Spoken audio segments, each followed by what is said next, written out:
the way they could have used the cash to make some cheap purchases. And we can obviously understand why that's the case in a second. So let's think about what we were talking about yesterday.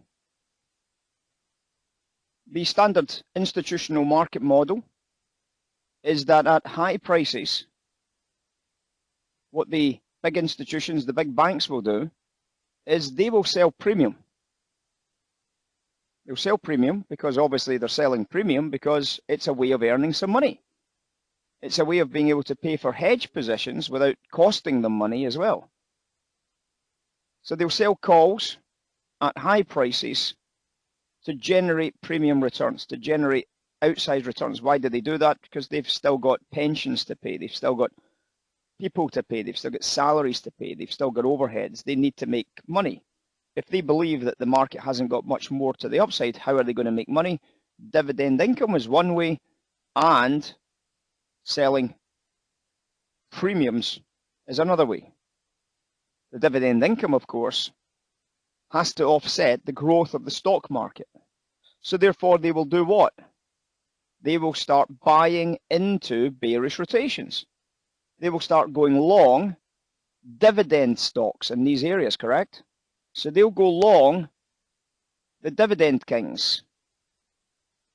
The dividend kings. They'll go long the big dividend stocks, right? In other words, things like utilities, bearish rotations, bearish defensive rotations. They'll go long utilities. They'll go long healthcare. They'll start selling tech. They'll start selling consumer discretionaries. They'll start buying staples. What else do they do when the prices are high? Well, once they've accumulated that premium from the call options, they will buy cheap puts. They'll buy them slowly but steadily over the course of a period. And they'll buy cheap puts. And obviously, if they're cheap, they're going to be slightly out the monies, sometimes at the monies, certainly not in the money puts. There's no point in that. So they'll go into cheap puts. Why cheap? Because volatility is very low. So all options are relatively cheap. So when they sell the call premiums, they're not making a lot of money, but they're making enough money that it gives them the ability to pay for the put options, gives them the ability to pay for those very cheap defensive strategies, those very cheap drop hedging positions. So obviously in that type of situation, we'd expect to see the dividend kings getting long. We'd expect to see bearish rotations. We'd expect to see volatility coming in terms of volatility of volatility, so the VXX, for example. And one of the things that we saw in yesterday's, or the day before yesterday's market, at the top edges up here, was what? Well, let's take a look at the volatility of volatility, first of all. The first thing we can see is that it didn't go any higher than this price here. So everything above that seems to be a premium to volatility, doesn't it? So everything above that price seems to be a premium to volatility. So that's one clue. When we look at tech against utilities, in other words, rotating out of tech into utility stocks, did they do that at the close yesterday? Well, not necessarily at the close, not yesterday, the day before. But they certainly did it on a macro scale basis all day. You can see that from the macro scale basis. They were very bullish into the low prices here when we broke above that big 22 level the other day. But you can see that into the high price, they certainly weren't bullish, that's for sure. Let's take a look at discretionaries against staples. You can see a very similar pattern of discretionaries against staples prior to the day before's drop right there. See it? Very, very obvious pattern of no big bullish rotations. In fact, on the contrary, quite a sizable bearish rotation during that sizable pop to the upside. What else? Well, we might look at the delta and gamma hedging by looking at something like the volatility hedging, VIX-M, VIX-Y. We can see that they did actually start getting flat from this price, but obviously it turned back up just into the closing bell. But it looked on the face of it originally to be a very definitely bad negative rotation at that stage. So when the price opened, and it opened the gap down, you're already aware of that sell at the start of the day, aren't you? You're already aware of that sell. Now, what else adds to that sell at the start of the day? Well, the same things that add to added to the sell at the beginning of the previous day, or at the end of the previous day. When we look at the rotation, is there anybody that thinks that rotation is bullish? This is discretionary staples. Is there anybody that thinks that rotation is bullish? Nobody on the planet thinks that rotation is bullish, right? So there's a big opportunity to sell into that rotation. If we look at growth, tech against utilities, is there anybody that thinks that tech against utilities is bullish? Nobody on the planet thinks that's bullish, right?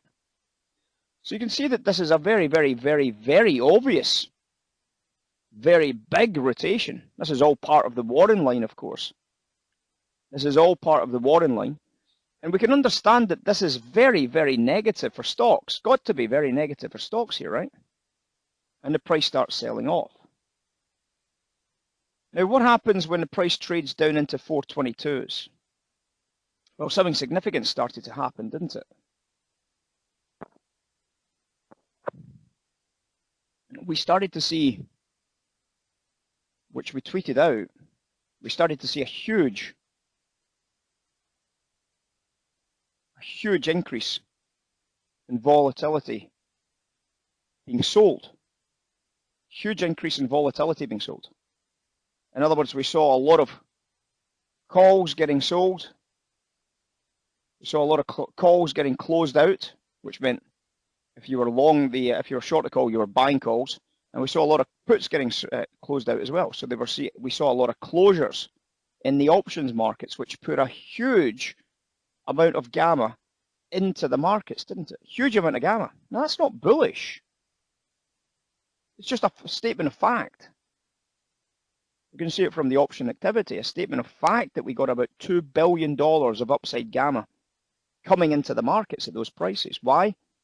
Because people were buying back their option positions. When they buy back the option positions, they now have huge amounts of cash. Okay, they've got a lot of cash now because they've sold those very, very expensive volatility positions. They've sold those volatility positions now. They've got a lot of money in their accounts. Now, the big challenge, of course, is why did they sell them in the first place? Why did they get rid of those hedging options? Because obviously that leaves them exposed to a potential drive to the downside, doesn't it? Well, yes and no, because they didn't use that money to buy into a bullish rotation, which is what we would expect them to use the money for, is to buy into a bullish rotation. Well, they didn't seem to do that. They seem to stay very bearish through this phase. Certainly not as bearish, but still bearish-ish. Bearish-ish. And obviously what happened is that they stayed short the rotational business. So they were using that money to actually hedge by selling more bearish rotations. Not buying any puts or selling any more calls. They were simply using that money to stay bearish on the rotational business here. And when they go bearish on the rotational business and they've got no puts left, they've just closed out £2 billion or $2 billion worth of puts, the only other hedge they can do at this stage is to either start buying treasuries or to go short the index. It's the only thing they can do, guys. So in other words, we start to learn this stuff. We start to recognize these stories evolving. So they go short the index. That's why the price couldn't go above 422s. Because with the bearish rotation coming in, they obviously hadn't started to rotate their money into a bullish position, did they? And obviously what happened next was that the 422 just became more challenging. Eventually, we started to see some evidence of the big boys buying a bullish rotation. And that's why the market basically went sideways right through the classroom, right through the US session. The market never moved up or down. It was a very neutral market, which is what we predicted at the time, didn't we? We told you that it would be neutral. We said exactly that. And we said if the market can't go 422 bid, which is where all the big option activity started to kick off, so we said if the market can go 422 bid, so we know all the big strikes are going to be in here, we said if it can go bid at that price, it will not go bid at all.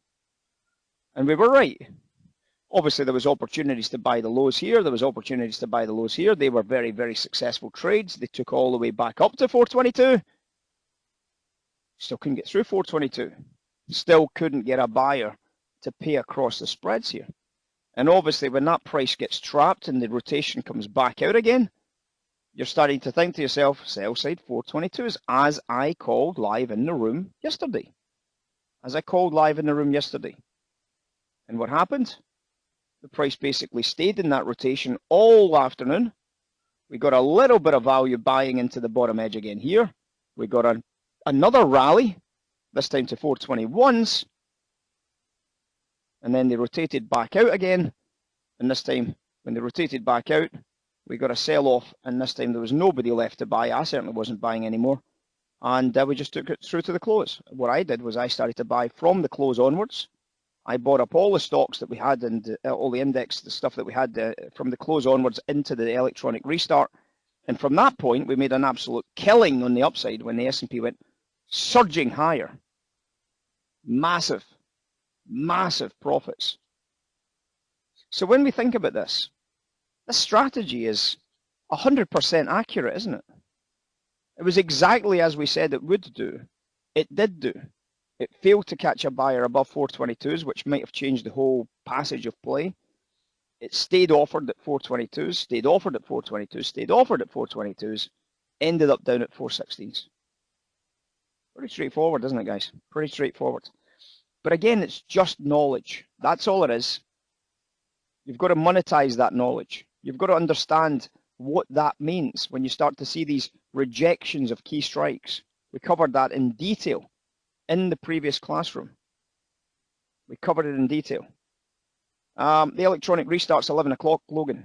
Each day, London time, 11 o'clock is the electronic restart. It's not a market restart because you obviously get like a Tokyo opening and then you've got the Australians opening, but the electronic restart for the futures markets is 11 o'clock. For most of the, not all of the futures markets, but most of the futures markets restart at 11 o'clock each night, London time. That's what's termed the electronic restart.